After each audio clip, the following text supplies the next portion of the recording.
नमस्कार, मैं हूं नारायण शर्मा और आप देख रहे हैं AINS न्यूज 24 चैनल। आज की ताजा खबरें। नवा रायपुर में चल रहे अखिल भारतीय कांग्रेस कमेटी के महाअधिवेशन के लिए आज का दिन काफी खास रहा, क्योंकि गांधी परिवार के तीनों दिग्गज रायपुर के एक मंच में एक साथ दिखाई दिए। इस दौरान राष्ट्रीय अध्यक्ष मल्लिकार्जुन खड़गे ने कहा कि देश के संवैधानिक संस्थाओं को मुट्ठी भर लोग ऑपरेट कर रहे हैं। खड़गे ने कहा कि उन्होंने महाअधिवेशन को डिस्टर्ब करने की कोशिश भी की, लेकिन वे नाकाम रहे। अखिल भारतीय कांग्रेस कमेटी के महाअधिवेशन में आज का दिन काफी महत्वपूर्ण रहा, क्योंकि गांधी परिवार के तीनों सदस्य इस अधिवेशन में शामिल हुए। पार्टी की महासचिव प्रियंका गांधी के स्वागत में 6000 किलो गुलाब फूलों की पंखुड़ियां बिछा दी गईं, तो वहीं उनकी ऐतिहासिक आगवानी की गई। अधिवेशन के मंच से संबोधित करते हुए राष्ट्रीय अध्यक्ष मल्लिकार्जुन खड़गे ने कहा कि देश के संवैधानिक संस्थानों को मुट्ठी भर लोग ऑपरेट कर रहे हैं। हमारा लक्ष्य है कि देश के संविधान संस्था में बैठे लोगों की जवाबदेही भी सुनिश्चित करें, लोगों के अधिकारों की रक्षा भी करें और आगे रोक टोक के अपना कर्तव्य निभाएं। हमारा लक्ष्य है कि देश की सरकारें जनता की वोट से चुनी और बदली जाए, न कि नोटों की बोरियों से या ईडी, सीबीआई, इनकम टैक्स की धमकी से सरकार न बदले। अखिल भारतीय कांग्रेस कमेटी के महाअधिवेशन को संबोधित करते हुए पूर्व राष्ट्रीय अध्यक्ष सोनिया गांधी ने पार्टी में आ रहे युवा नेताओं को शुभकामनाएं देते हुए अपनी विदाई के संकेत भी दिए। उन्होंने मंच से पार्टी को आगे ले जाने के टिप्स देते हुए विपक्षी दलों से निपटने के कार्य योजना बनाने के निर्देश दिए। अखिल भारतीय कांग्रेस कमेटी की पूर्व राष्ट्रीय अध्यक्ष सोनिया गांधी ने अपने राजनीतिक सफर के अंतिम समय की ओर इशारा करते हुए कहा कि भारत जोड़ो यात्रा उनका अंतिम राजनीतिक कार्यक्रम हो सकता है। उन्होंने पार्टी को आगे ले जाने और विपक्षी दलों से निपटने कार्य योजना बनाने के निर्देश दिए। साथ ही पार्टी को लेकर कई टिप्स भी दिए। उन्होंने युवा नेताओं को शुभकामनाएं दी।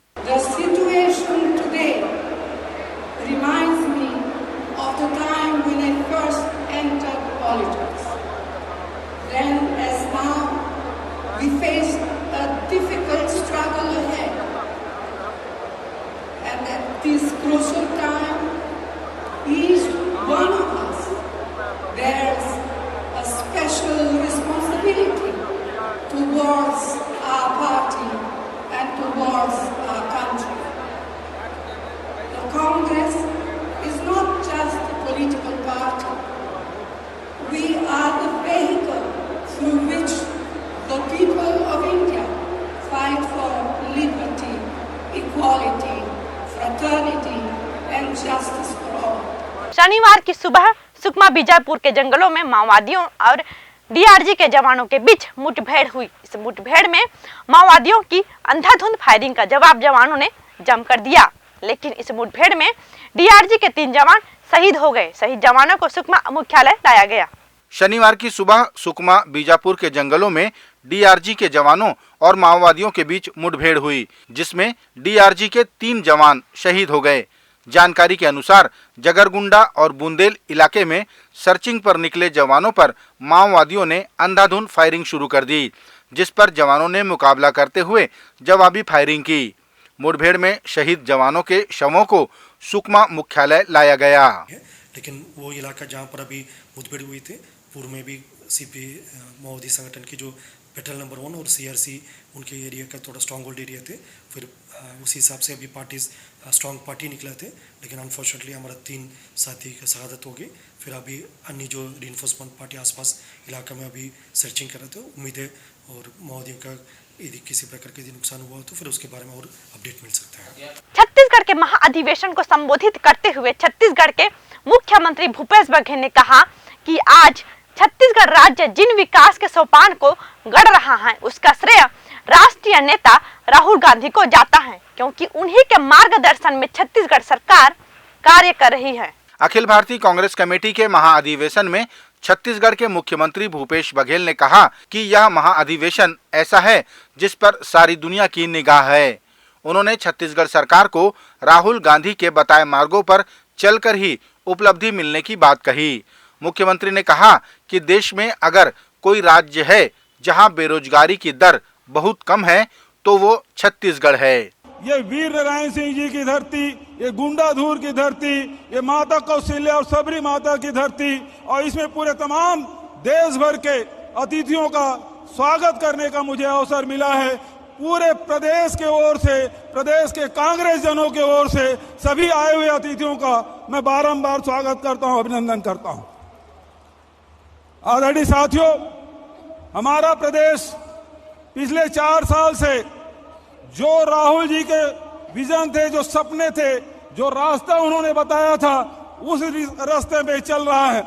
आज चाहे किसान हो, मजदूर हो, चाहे हमारे आदिवासी हो, चाहे हमारे अनुसूचित जाति के लोग हो, महिलाएं हो, नौजवान हो, सबके हाथों में काम दिया गया है। और यही कारण है कि पूरे देश में सबसे कम बेरोजगारी कहीं है तो छत्तीसगढ़ में है। और यह रास्ता किसी ने दिखलाया है, राहुल जी ने। जब मैं मुख्यमंत्री का पद संभाला उसके पहले जब प्रदेशाध्यक्ष था, तब राहुल जी ने कहा था सरकार ऐसी बने कि हर वर्ग को लगना चाहिए कि सरकार मेरी है। भारतीय जनता पार्टी के प्रवक्ता व पूर्व कलेक्टर ओपी चौधरी ने आरोप लगाया कि कांग्रेस पार्टी महाअधिवेशन के नाम पर छत्तीसगढ़ की जनता से लूटे हुए अरबों रुपए खर्च करके वाहवाही लूट रही है। उन्होंने कहा कि कांग्रेस पार्टी अपना अधिवेशन जिस नवा रायपुर में अटल नगर में कर रही है, उसका निर्माण भारतीय जनता पार्टी के शासन में हुआ था। भारतीय जनता पार्टी के प्रवक्ता व पूर्व कलेक्टर ओपी चौधरी ने कहा कि जिस नवा रायपुर अटल नगर में कांग्रेस अपना महाअधिवेशन करा रही है और वाहवाही लूट रही है, उसका निर्माण भारतीय जनता पार्टी के शासन में हुआ था। उन्होंने आरोप लगाया कि छत्तीसगढ़ की जनता से लूटे हुए अरबों रुपए कांग्रेस खर्च कर रही है, वहीं दूसरी तरफ लाखों जनता आवास के लिए तरस रही है। छत्तीसगढ़ में वसूली के अरबों रुपए को लूट करके आप राष्ट्रीय अधिवेशन करा रहे हैं, वहीं बगल में आरंग में 16 लाख गरीबों के आवास की लड़ाई लड़ते हुए आवासीन अधिवेशन भाजपा करा रही है। उसकी सूद लेने के लिए मुख्यमंत्री और कांग्रेस के आला कमान के नेताओं के पास कोई समय नहीं है। सुना है मैंने कि लोकतंत्र की दुहाई देने वाली ये पार्टी एक प्रस्ताव ला रही है, इसमें सोनिया गांधी और राहुल गांधी को CWC का आजीवन सदस्य बनाया जा रहा है और कोई बात ना उठाई इसलिए जबरदस्ती मनमोहन सिंह जी को वहां चेप दिया गया है। ये लोकतंत्र की दुहाई देने वाले लोगों का एक कैसा निर्णय है, इसका जवाब कांग्रेस को देना चाहिए। वहीं छत्तीसगढ़ में आकर छत्तीसगढ़ के जो मंत्री हैं उनको निपटाने के लिए भी शायद एक नियम लाया जा रहा है। इनके खराब परफॉर्मेंस को देखकर ये बात करने लगे हैं कि 50 वर्ष से कम आयु के लोगों को आधे से ज़्यादा टिकट दी जाएगी। 82 साल का राष्ट्रीय अध्यक्ष बनाने वाली पार्टी कभी ऐसा तो सोचती नहीं थी, लेकिन छत्तीसगढ़ के मंत्रियों के खराब परफॉर्मेंस को देखकर, क्योंकि लगभग सभी मंत्री, अधिकांश मंत्री 50 से अधिक उम्र के हैं, उनको निपटाने के लिए नियम बनाया जा रहा है। छत्तीसगढ़ के नवगठित जिले सारंगगढ़ के एक शासकीय स्कूल में अचानक स्कूली बच्चों को सांस लेने में तकलीफ होने लगी और उनकी तबीयत बिगड़ने लगी, जिससे हड़कंप मच गया। आनन फानन में बच्चियों को स्वास्थ्य केंद्र ले जाया गया, जहां डॉक्टरों ने उनका इलाज प्रारंभ किया। विकास खंड शिक्षा अधिकारी ने भी अचानक बच्चों की तबीयत बिगड़ जाने को लेकर अनभिज्ञता जाहिर की। उन्होंने कहा, पता नहीं ऐसे कैसे हो गया, जबकि परिजनों ने स्कूल में भूत प्रेत का साया होने की बात कही। छत्तीसगढ़ के सारंगगढ़ जिले में स्थित लेंदरा गांव के शासकीय स्कूल में अचानक 8 बच्चियों की तबीयत बिगड़ने और सांस लेने में तकलीफ होने की शिकायत मिलने से हड़कंप मच गया। आनन फानन में बच्चियों को अस्पताल लाया गया, जहां उनका इलाज किया गया। बहरहाल एक साथ इतनी बच्चियों को एक ही तरह की दिक्कत होना समझ से परे है। बच्चियों के परिजनों ने स्कूल में भूत प्रेत का साया होने तक की बात कह डाली, लेकिन विकास खंड शिक्षा अधिकारी ने डॉक्टरी इलाज से सारी बातें स्पष्ट होने की बात कही। मैंने इसके बारे में अपनी तत्काल अभी जब घटना की जानकारी बढ़ा ना, मैं अपने विकास खंड शिक्षा अधिकारी महोदय को जानकारी दिया हूँ, संकुल प्राचार्य को जानकारी दिया हूँ, शैक्षिक समन्वयक को जानकारी दिया हूँ और उप स्वास्थ्य केंद्र में भी जानकारी दी। क्या कहना है उन लोगों को, क्या कहना है? अब वो लोग जाके देखे, वो लोग डॉक्टर साहब लोग गए थे, सब अभी पूरा सब बच्चों का चेक किए है ना। ये कमजोरी के है, खाने पीने की है ना, थोड़ा सा सावधानी बरतना है, वो लोग सलाह दिए। थोड़ा सा ब्लड वर्ड की भी कमी हो सकता है और ऐसे बोलते गए। फिर उसके बाद धीरे धीरे 1-2 बच्चे बढ़ते गए जी। कोंडागांव जिले के केसकाल वन मंडल में टाटामारी इको पर्यटन केंद्र भले ही पर्यटकों को लुभा रहा है, लेकिन विकास कार्यों के नाम पर यहाँ लाखों का भ्रष्टाचार उजागर हुआ है। जानकारी के मुताबिक टाटामारी में सड़क निर्माण, मुरुम बिछाई और चबूतरा निर्माण का कार्य कराने के लिए लाखों रुपए पास हुए थे, लेकिन कार्य किया नहीं गया और खर्च दिखा दिया गया, जिसकी शिकायत पूर्व विधायक और 2 पत्रकारों ने प्रधान मुख्य वन संरक्षक से की थी। जानकारी के अनुसार यह शिकायत दिसंबर माह में की गई थी, लेकिन आज तक कोई कार्यवाही नहीं हुई, जिसके चलते टाटामारी इको पर्यटन केंद्र आज भी विकास की बाट जोह रहा है।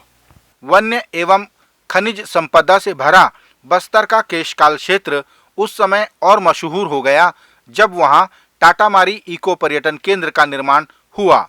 शुरुआती दौर में वहां पर्यटकों की बढ़ती संख्या को देखते हुए प्रशासन ने सड़क निर्माण, मुरुम बिछाई और चबूतरा निर्माण के लिए खनिज न्यास मद से लाखों रुपए स्वीकृत किए, लेकिन उन रुपयों को बिना कार्य किए खर्च होना बता दिया गया।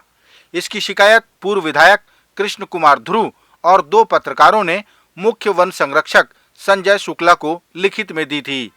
यह बात दिसंबर 2022 की है, लेकिन अब तक उस शिकायत पर कोई कार्रवाई नहीं हुई, जबकि मुख्य वन संरक्षक ने जांच के लिए कांकेर के सीएफ को कहा था। पिछले दिन संजय शुक्ला जी पीसीसीएफ साहब केशकाल टाटामारी आगमन हुआ था। उसी टाइम टाटामारी में इको पर्यटन क्षेत्र के नाम से जिला खनिज न्यास नीति से लाखों करोड़ों रुपए का आवंटन हुआ है। उसी के संबंध में ये खर्चा हुआ था। उसी संबंध में आपने कोई शिकायत दी है इसके बारे में? शिकायत लिखित रूप से मैं दी है। भूतपूर्व विधायक कृष्ण कुमार ध्रुव केशकाल और वरिष्ठ पत्रकार कृष्ण उपाध्याय जी और के शशिधरन के दस्तखत के साथ में कंप्लेंट किया था। वो कंप्लेंट जाते जाते सीएफ साहब कांकेर को निर्देश कर दिया था जांच करके कार्रवाई करो, लेकिन आज तक क्या हुआ क्या नहीं हुआ है कोई जानकारी नहीं। शिकायत कब की गई थी? ये मतलब 2022 के लास्ट में आया था सर, दिसंबर में। हाँ, नवंबर दिसंबर में आया था। उसका शिकायत काफी है, पीसीसीएफ का फोटो भी हमारे पास है, आपको भेज रहा हूँ सर। उसी के संबंध में जांच अभी कहाँ तक पहुँचा इसका कोई जानकारी नहीं। इसमें भारतीय जनता पार्टी ने बुद्ध सशक्तिकरण अभियान को लेकर एक बैठक की। बैठक में पार्टी के शक्ति केंद्रों में आयोजित होने वाले कार्यक्रमों की रचना तैयार की गई। साथ ही मोर आवास मोर अधिकार आंदोलन को लेकर रणनीति बनाई गई। भारतीय जनता पार्टी के प्रदेश अध्यक्ष ने जानकारी दी कि आगामी 15 मार्च को मोर आवास मोर अधिकार आंदोलन को लेकर छत्तीसगढ़ विधानसभा का घेराव किया जाएगा। भारतीय जनता पार्टी की बूथ सशक्तिकरण अभियान को लेकर एक बैठक आयोजित की गई। इस बैठक में सभी शक्ति केंद्रों में कार्यक्रम को लेकर योजना बनाई गई। साथ ही मोर आवास मोर अधिकार आंदोलन को लेकर रणनीति बनाई गई। प्रदेश अध्यक्ष अरुण साव ने जानकारी दी कि 15 मार्च को मोर आवास मोर अधिकार आंदोलन को लेकर विधानसभा का घेराव किया जाएगा। अभी हम विधानसभा स्तर पर कार्यक्रम कर रहे हैं। पद यात्रा, एसडीएम कार्यालय का घेराव, विधायक लोगों के निवास का घेराव, जिले का भी इसमें हम आंदोलन करने वाले हैं जिला स्तर पर। और प्रदेश स्तर पर 15 मार्च को छत्तीसगढ़ विधानसभा के घेराव का कार्यक्रम मोर आवास मोर अधिकार अभियान को लेकर, आवास की मांग को लेकर 15 मार्च को छत्तीसगढ़ विधानसभा का घेराव हम करने का निर्णय लिए। जगदलपुर पुलिस ने नौकरी लगाने के नाम पर लोगों से ठगी करने वाले एक युवक को कांकेर से गिरफ्तार कर कोर्ट में पेश किया। जानकारी के अनुसार आरोपी आशीष कुमार दास ने कलेक्टर कार्यालय व अन्य शासकीय संस्थाओं में नौकरी लगाने के नाम पर 4 लोगों से लाखों की ठगी की थी। नौकरी लगाने के नाम पर ठगी करने वाले एक व्यक्ति को जगदलपुर पुलिस ने कांकेर से गिरफ्तार कर न्यायालय में पेश किया। उक्त आरोपी का नाम आशीष कुमार दास है, जो 4 लोगों को नौकरी लगाने के नाम पर ठगा था और उनसे किस्त के रूप में लाखों रुपए ले लिए थे। पुलिस ने आरोपी के खिलाफ भारतीय दंड विधान की धारा 420 के तहत मामला पंजीबद्ध किया है।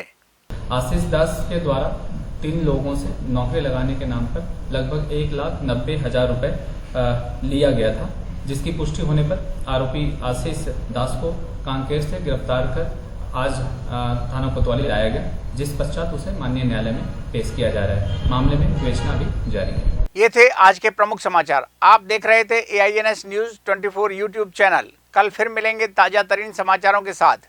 तब तक रोजाना की ताजा खबरों के लिए आप हमारे लोकप्रिय यूट्यूब चैनल AINS न्यूज 24 को सब्सक्राइब, लाइक और शेयर करना ना भूलें।